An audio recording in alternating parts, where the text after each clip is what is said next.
State your name, Dad. Yes. My name is Oscar W. Colley, popularly known as O.W. Colley. I was born in Westmoreland. At the age of 16, I started to investigate why the poor people live the way they did. It was quite a pain for me. It was always, as it were, sickly to see my mothers and fathers and children working in the cane, in the heat. And that got me sick for a long while. Until I begun me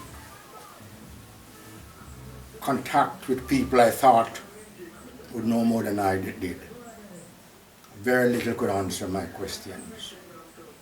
Until I was introduced to a half Englishman named C.B. Littleton, a man who fought in 1914 war. And he was very pleased to have seen a young boy my age, so humble, yet was so concerned about the well-being of my country. So we began to reason until I came up with a book that really intrigues me. After reading the book, I figure that things can be better.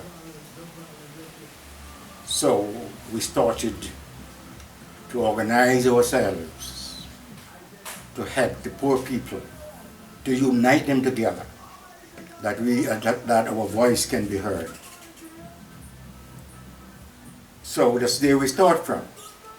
I started to work with the people, work with them, and encourage them until I was told that what I was doing was like that of a communist. I knew nothing at all communism then. However, it was along that trend until I got a book. I just forget the name of the book right now. However, it's there we started. Until the police began to trail me.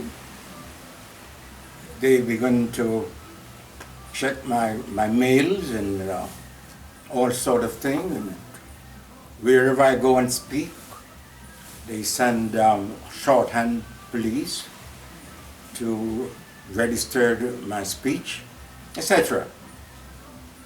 Until the very church started to preach against me, that I'm a communist, come to destroy or to destroy the country or whatever.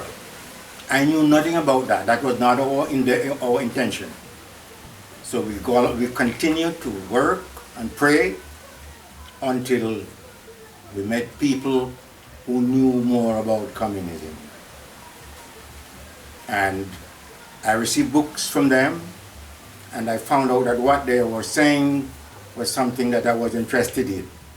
That you were interested in? Yes. Mm-hmm. And the fact they said that in the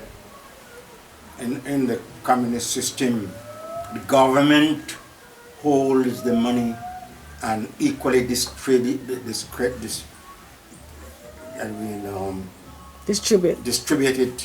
to the people.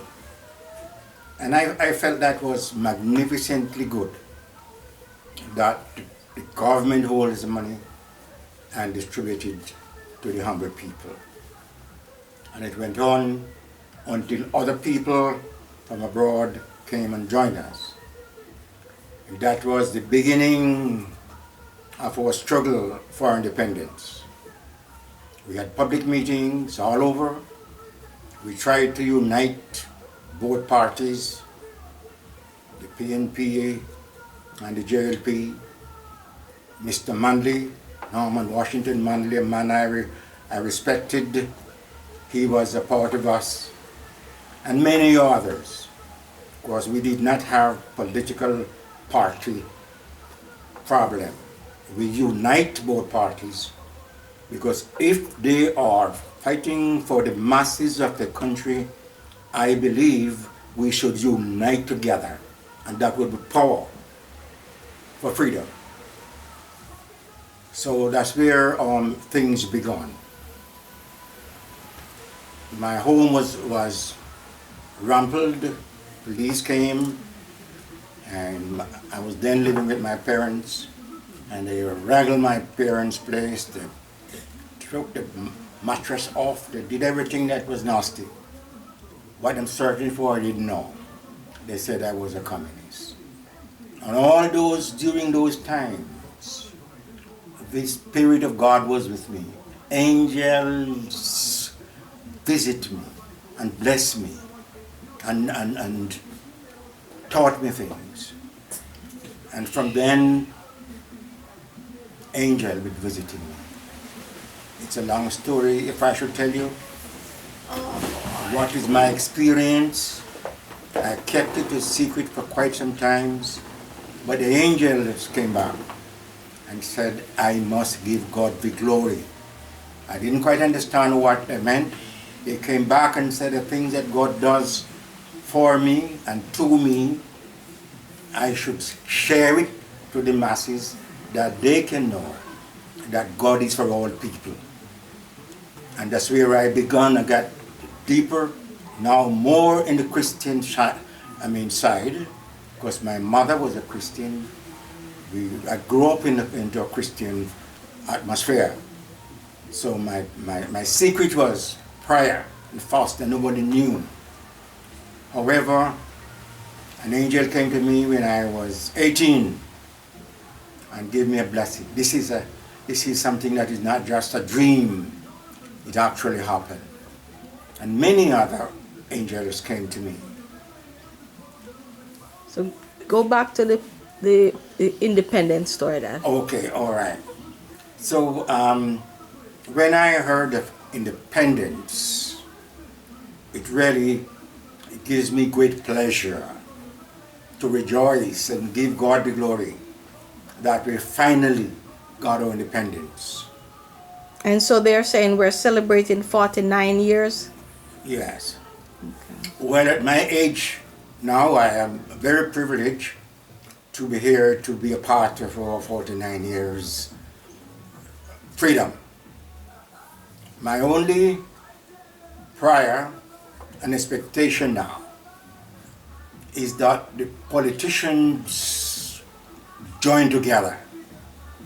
If they are fighting for the well-being of this nation, it is important that they unite together to save this country instead of making war against one another as political enemies.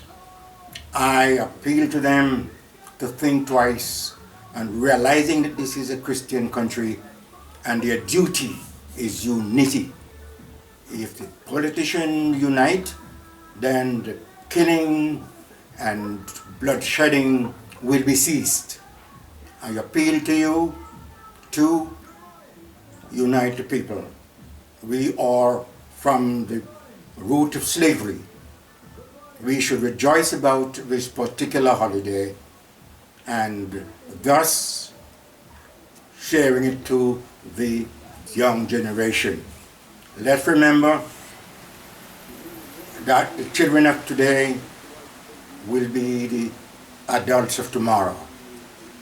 And if we want a better tomorrow, now is the time when we should show the children love and hospitality and good manners. I wish to God this will happen in my lifetime. I pause for a moment. What do you think?